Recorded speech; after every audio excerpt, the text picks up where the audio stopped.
నమస్తే, నేను Kittu. Welcome to BRK news. బేసిక్గా చాలామంది హాస్పిటల్కి వెళ్ళి లక్షలు ఖర్చు పెట్టినా కూడా జబ్బులు తగ్గని మనం చాలా చూస్తూ ఉంటాం. అలాంటి వాళ్ళకి ఈ ఆకుపెంచర్ అనేది ఒకటి ఉందని మీకు తెలుసా? సో మనతో పాటు ఉన్న గెస్ట్ ఎవరంటే విజయ్ కుమార్ రెడ్డి గారు. ఆయన ఆకుపెంచర్ అండ్ యోగా హీలర్ కూడా. సో ఒకసారి ఆయనతో మాట్లాడదాం. నమస్తే సార్. నమస్తే అండి. ఇప్పుడున్నటువంటి కాలంలో అయితే ఫోన్లు చూడడం కానీ, ల్యాప్టాప్స్ చూడడం కానీ, ముఖ్యంగా సాఫ్ట్వేర్ ఇంజనీర్లు అంటే మెడ నొప్పి వస్తూ ఉంటుంది. అసలు ఈ మెడ నొప్పికి ఆక్యుపెంచర్లో ఎలాంటి ట్రీట్మెంట్ ఉంటుంది? అసలు మెడ నొప్పి ఎందుకు వస్తుందని దాన్ని మొత్తం మనం తెలుసుకున్న తర్వాత మనకి ఆకుపంచర్లు ఏం చేయాలని చెప్తాం, ఆకుప్రెజర్లు ఏం చేయాలని చెప్తాం. అసలు మామూలుగా ఒకే డైరెక్షన్లో చూడటం వల్ల, ఇదే ఉండటం వల్ల మెడ నొప్పి వస్తుంది. ఒకటి మామూలుగా కంప్యూటర్ కాడ కూర్చొని ఇలా కొడతా ఉన్న వల్ల వస్తుంది. అందుకే 10-15 నిమిషాలకు ఒకసారి మన యొక్క పోస్టర్ మార్చాలి. ఇప్పుడు దాకా ఇలా చూశాను, ఒక 2 minutes జస్ట్ ఇలా అని కొద్దిగా ఇలా చేసి కొంచెం పైకి లేసి కొద్దిగా ఎలా అంటాం, ఆ పోస్టర్ని కొంచెం మార్చడం, తిరిగి మళ్ళీ వర్క్లోకి వెళ్ళటం. ఓకే.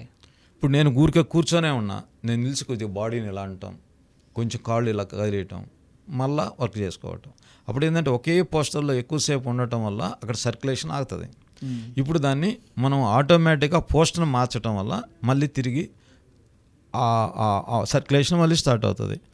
ఇప్పుడు మామూలుగా ఏదైనా ఒక జంతువు వాడు పడుకొని ఉంటే లేవంగా లేపామనుకోండి, మనం ఆ లేయంగానే పరిగెత్తది. అది లేయంగానే బాడీ ఇదిలిస్తుంది, కాళ్ళు చేతులు కదిలిస్తుంది, తోకని తలని ఇదిలిస్తుంది.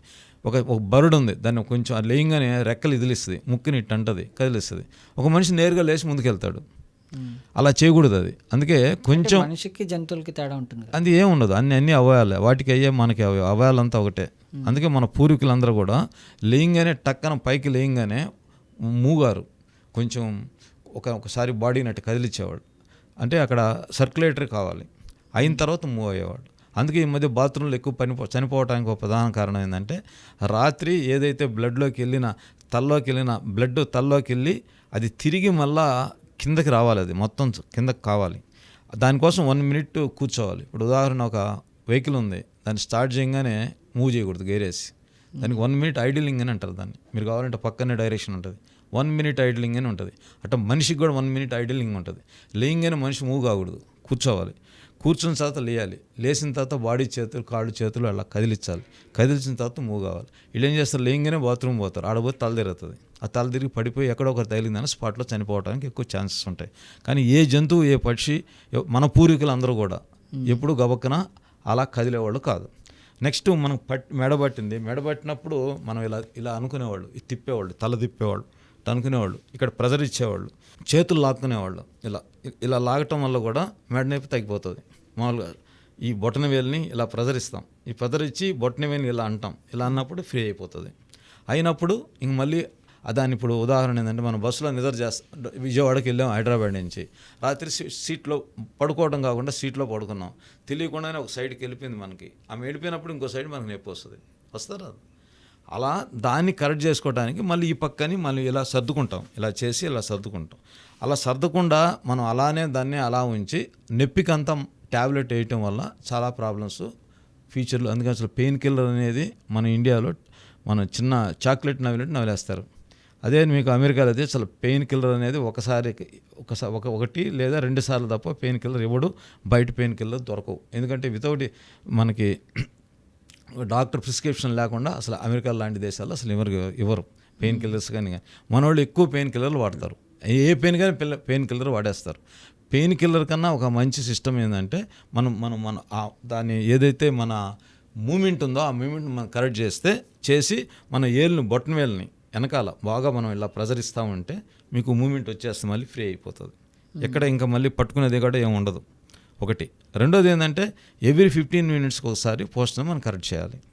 ఇది మనం సర్వికల్, మన నెక్ పెయిన్ని బాగా చేయొచ్చు. రెండోది కొన్ని ఎక్సర్సైజ్ ఉన్నాయి. ద బెస్ట్ ఎక్సర్సైజ్ ఏంటంటే, ఈ మోచేయి వచ్చి చెవుకు అనాలి. ఓకే. ఇలా అనాలి. ఇలా ఎప్పుడైతే ఇలా అనిందో ఆటోమేటిక్గా ఇక్కడ ఉండే బోన్స్ అన్నీ కూడా పైకి లేస్తాయి. ఈ సర్వికల్ మొత్తం ఇక్కడ నుంచి 1 నుంచి 7 పూసలు ఉంటాయి. మామూలుగా ఇక్కడ జాయింట్స్ పూసలు ఉంటాయి. ఇవన్నీ కూడా ఫ్రీ అయిపోద్ది. ఇలా ఫ్రీ అయిపోద్ది. ఇక అక్కడ ఒక 5 టైమ్స్ మనం ఇన్హేల్ ఎక్సైల్ చేసి మళ్ళీ తిరిగి వదిలేసి మనం ఇన్హేల్ ఎక్సైల్ చేసాం అనుకో మొత్తం ఫ్రీ అయిపోతుంది. దీనికి డాక్టర్ తిరిగి పోయాం అనుకో ఒక చిన్న నెక్లెస్ లాంటిది ఒక బెల్ట్ ఇస్తాడు, దాన్ని మేము తమాషా నెక్లెస్ అంటాం. అది మెడకేసుకొని ఇంకెప్పుడు ఇంకా ఆయన ఇట్టు కన్నా ఇంకేం మూమెంట్ ఉండదు. ఆ మూమెంట్కి అవసరం లేదు, అది అవసరం లేదు. దాన్ని మనం చేయని కూడా చేయొచ్చు. చాలా అది 2 or 3 సిట్టింగ్స్ చేస్తాం మేము. అది ఒకటంటే ఇంకొక వేరే ట్రీట్మెంట్ కూడా ఉంది. ఆ ట్రీట్మెంట్ భాగంగా దీన్ని చేస్తాం, దాన్ని మొత్తం క్లియర్ చేసుకుంటూ వస్తాం. దాన్ని మీరు ఇంకా ఎక్కువైతే ఇక్కడ మొత్తం అరిగిపోయినాయి, దీనికి ఆపరేషన్ అని కూడా అంటారు. మామూలుగా స్పైన్కి తల దగ్గర నుంచి వెనక టైల్ పాయింట్ వరకు స్పైన్ ఆపరేషన్ జోలికి చాలామంది డాక్టర్లు తెలుసు, కానీ ఎక్కువ డాక్టర్లు కొంతమంది చేస్తూ ఉన్నారు. అది మంచిది కాదు. దాన్ని చేయటం వల్ల సక్సెస్ రేటు చాలా తక్కువ. దాంట్లో పంచకర్మ అని ఆయుర్వేదంలో ఉంది, ఆకుపంచర్ ఆకుప్రెజరు సుజోకోలో మేము చేస్తాం. ఈ రెండిట్లో మ్యాక్సిమం 95% మనం రెక్టిఫై చేయొచ్చు, పక్కాగా చేయొచ్చు. 5% ఇప్పుడు యాక్సిడెంట్ అయింది, మేజర్ యాక్సిడెంట్ అయింది, లేకపోతే ఇంకోటి అయింది, అలాంటిది కావాలంటే ఆపరేషన్ దగ్గరికి వెళ్ళచ్చు. అంటే ఇక్కడ సర్వికల్ కాడ నుంచి ఇక్కడ మొత్తం లోయర్ బ్యాక్ ఇతర రకాలన్నీ కూడా మనం ఆకుపంచర్ ఆకుప్రెజర్లో మనకి ఈ చెప్పాను కదా, ఈ పాయింట్ ఇక్కడ ఇలా ప్రెజర్ ఇస్తూ ఉంటే మనం ఇక్కడ నుంచి ఇదంతా నెక్ పాయింట్, ఈ పాయింట్ని ఇలా ప్రెజర్ ఇచ్చుకుంటూ వస్తాం ఇక్కడ దాకా, ఈ పాయింట్ని ఇలా చేసుకుంటూ వస్తాం. చేసిన తర్వాత బోత్ సైడ్ చేస్తాం, అన్ని దగ్గర చేస్తాం. చేయగానే మొత్తం ఫ్రీ అవుతూ వస్తుంది. చాలా స్పీడ్గా కూడా మనం చాలా కేసులు చేస్తాం. రోజు నేను 5-6 మంది చేస్తాం. ఆపరేషన్ కేసులు కూడా చేస్తాం. అండ్ ఇప్పుడున్నటువంటి వాటిల్లో వెయిట్ లాస్ కూడా ప్రధాన సమస్యగా మారింది. అంటే వెయిట్ లాస్కి ఎలా ఉంటుంది ట్రీట్మెంట్? సార్, వెయిట్ లాస్ అనేది ఫస్ట్ నీరు ఎలా తాగాలి, ఎప్పుడు తాగాలి, ఎంత తాగాలో తెలియాలి. ఓకే. నీరు ఎప్పుడు తాగాలి, ఎలా తాగాలి, ఎంత తాగాలో తెలియాలి.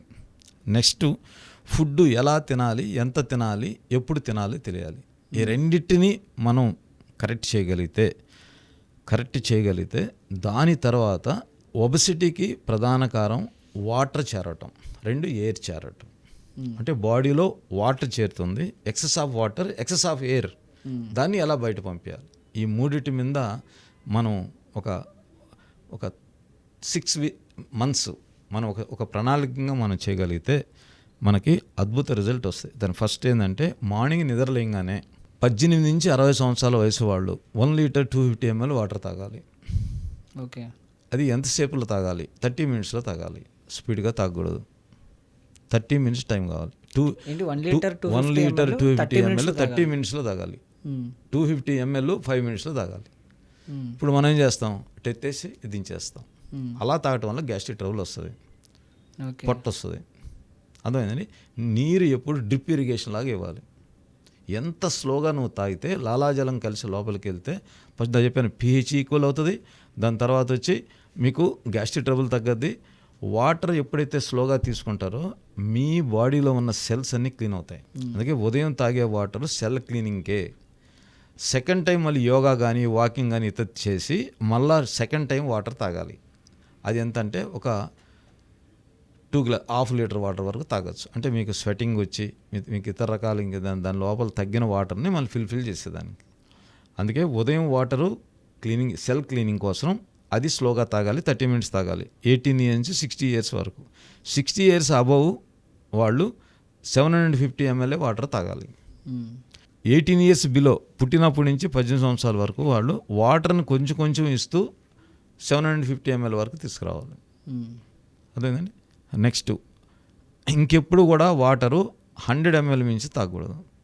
ఇప్పుడు ఇప్పుడు అయింది 9 అయిపోయింది, 9 పైన వాటర్ అప్ టు పడుకునేంత వరకు మీరు ఎక్కువ వాటర్ తాగకూడదు. 100 ml మించి తాగకూడదు. 50 to 100 ml తాగాలి. మరి 2 లీటర్ల వాటర్ తాగాలి అని అదేనండి.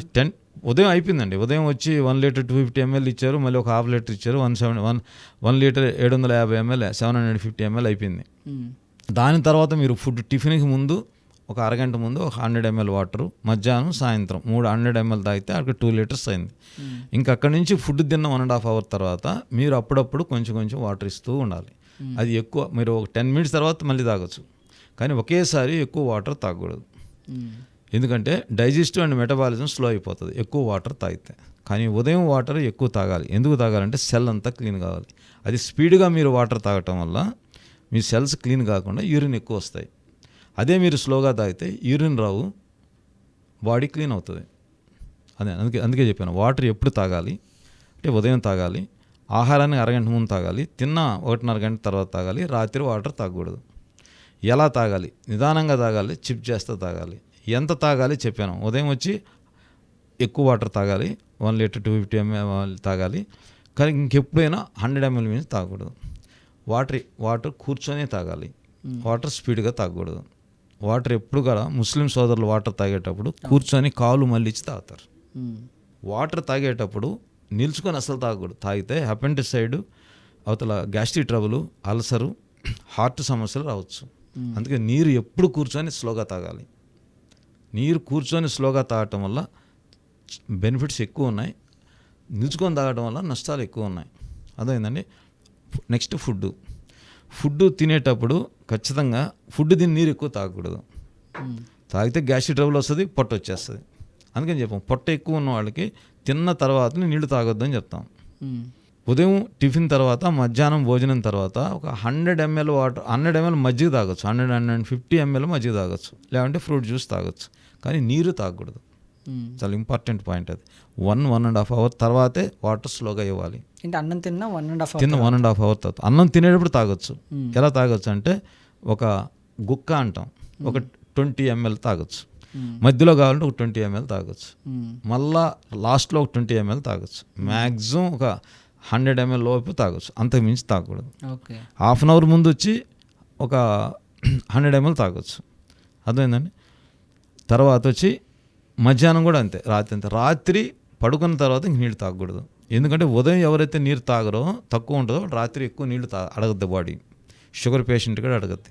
ఎందుకంటే ఆ షుగర్ని ఎలిమినేట్ చేసేదానికి సెల్లో నుంచి వాటర్ బ్లడ్లోకి వచ్చి ఎక్కువ పాస్ వస్తూ ఉంటాయి. నువ్వు ఉదయాన్నే దాన్ని నువ్వు కరెక్ట్ చేసావు అనుకో, రాత్రి అంత ఎక్కువ పాస్ వచ్చే ఛాన్స్ ఉండదు. అదేంటండి ఒబెసిటీ. దీనికి ఒబెసిటీకి కారణం ఏంటంటే, ఎప్పుడైతే నీరు ఎక్కువ తాగుతాం బాడీ ఉబ్బుతూ ఉంటుంది. అదేంది. రెండోది వచ్చి వాటరు. ఒబెసిటీ వాళ్ళు ఖచ్చితంగా 5 grams మించి సాల్ట్ తీసుకోకూడదు.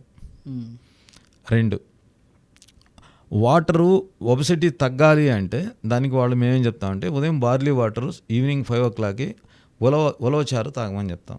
ఎందుకంటే వాటర్ని ఎలిమినేట్ చేస్తుంది బాడీని ఎలిమినేట్ చేయొచ్చు. లోపల ఎయిర్ ఉందనుకో, ఎయిర్కి ఏంటంటే కొబ్బరి ఆయిల్ తీసుకోమంటాం. 1 డేకి వచ్చి 30 ml to 30 ml, 25 to 30 ml coconut ఆయిల్ని, ఆవు నెయ్యిని తీసుకోమని చెప్తాం. అది ఎలా అంటే 1 week వచ్చి కొబ్బరి నూనె, ఒక 1 week ఆవు నెయ్యిని, ఒక గ్లాసు హాట్ వాటర్లో 200 ml హాట్ వాటర్లో 2 స్పూన్లు కొబ్బరి నూనె వేసి తీసుకోమంటాం. ఉదయం బ్రేక్ఫాస్ట్ ముందు, బ్రేక్ఫాస్ట్లో కానీ తిరిగి మధ్యాహ్నం మీల్స్లో కానీ 3 స్పూన్లు కొబ్బరి నూనె కలిపి తీసుకోమంటాం. ఎయిర్ 2, వాటర్ 2 అయితే బాడీలోంచి ఎప్పుడైతే ఒబెసిటీ తగ్గుతూ వచ్చేస్తుంది. మీరు మార్నింగ్ టైం ఖచ్చితంగా ఫ్రూట్స్ తీసుకొని, వెజిటబుల్స్ ఆర్ ఫ్రూట్స్ తీసుకొని, మధ్యాహ్నం లంచ్ మామూలుగా తీసుకొని, నైట్ ఎక్కువ ఏం చెప్తామంటే సజ్జ రొట్టెలు తినమంటాం. సజ్జలో 11% ఫైబర్ ఉంటుంది. 11% ఫైబర్, కొద్ది కూర ఎక్కువ తినమంటాం. ఆటోమేటిక్గా పొట్ట నిండుద్ది, మనకి కొవ్వు లాంటిది పదార్థం ఉండదు, ఫ్రీ మోషన్ అవుతుంది. ఆటోమేటిక్గా మనకి ఈ 3 సిస్టమ్స్లో మనకి ఖచ్చితంగా ఒబెసిటీ తగ్గుతూ ఉంటుంది. దానికి వాకింగ్ అనేది కొంచెం లావు తగ్గేంత వరకు వాకింగ్ చేయకుండా ఉంటే మంచిది. ముందు వాటర్ని, బాడీని హీట్ చేస్తాం. ఎందుకంటే ఉదయం వచ్చి బార్లీ వచ్చి వాటర్ని బయట పంపిస్తా, మధ్యాహ్నం సాయంత్రం 5 గంటలప్పుడు మనం ఉలవచారు తాగుతాం. ఉలవచారు హీటు, ఆటోమేటిక్గా వాటర్ తగ్గుతూ వస్తుంది. బాడీలో ఎక్సెస్ ఆఫ్ వాటర్ ఎప్పుడైతే తగ్గుతూ వస్తుందో ఆటోమేటిక్గా ఒబెసిటీ తగ్గుతూ వస్తుంది. దానికి బ్రేక్ఫాస్ట్ మధ్యలో కాఫీ, టీలు పూర్తిగా అవాయిడ్ చేయాలి. ఓకే. దానికి మనకి మునగ కానీ తులసి లాంటి సాచెట్ తీసుకొని గ్రీన్ టీ లాంటివి తీసుకోమని చెప్తాం. ఉదయం 1, సాయంత్రం 1, 2 సార్లు. మధ్యాహ్నం ఒకసారే రైస్ కొంచెం తక్కువ తీసుకొని కూరలు ఎక్కువ తీసుకోమని చెప్తాం. వాళ్ళు పూర్తిగా ఆపాల్సింది పెరుగు ఆపాలి. పెరుగు వాళ్ళకి కొబ్బరి, వేరుశనగపప్పు చట్నీలు, వేరుశనగపప్పులు, కొబ్బరి, పచ్చి కొబ్బరి, ఈ రెండింటిని, అరటిపండు, వీటిని కొన్ని 6 months అవాయిడ్ చేయమని చెప్తాం. ఆటోమేటిక్గా ఒబెసిటీ తగ్గుతూ వస్తుంది. మామూలుగా మోకాళ్ళ నొప్పి వచ్చేవాళ్ళు చాలామంది మా దగ్గరికి వస్తుంటారు. ఫస్ట్ వాళ్ళని ఒబెసిటీ తగ్గించి తర్వాత మోకాళ్ళ నొప్పి చేయాలి మనం. అలా ఒకవేళ చేసాం, ఆకుపంచర్, ఆకుప్రెజర్ చేసినా కూడా మళ్ళీ వాళ్ళకి నొప్పులు వస్తూ ఉంటాయి. మనం అందుకోసం ఏం చెప్తామంటే ఒక 2 months మేము చెప్పిన ఆహార నియమాలు మీరు పాటించి మీరు వచ్చారనుకో మీకు మ్యాక్సిమం ఎక్కువ పర్సంటేజ్ మీకు నొప్పులు తగ్గించి పంపిస్తామని చెప్తూ ఉంటాం. అందుకే ఇక్కడ ఒబెసిటీ అనేది ప్రధానంగా రాత్రి లేట్ అవర్స్ భోజనం వల్ల, నీరు ఎలా తాగాలో తెలియక, ఫుడ్డు ఇప్పుడు కొంతమంది ఏం చేస్తారు మధ్యలో ఫుడ్ తింటూ ఉంటారు, ఎక్కువసార్లు ఫుడ్ తింటూ ఉంటారు. అది తినటం వల్ల కూడా డైజెస్టివ్గా గ్యాస్ట్రిక్ ట్రబుల్ వస్తుంది, ఒబెసిటీ వస్తుంది. ఓకే, ఇప్పుడు మనం అది మార్చాలంటే ఈ సిస్టమ్ని మనం కంటిన్యూగా మనం చేయగలిగితే వీటన్నిటికీ మైండ్ గార్డ్ అండి. ఇప్పుడు మైండ్ గార్డ్ మన కంట్రోల్లో ఉండాలి.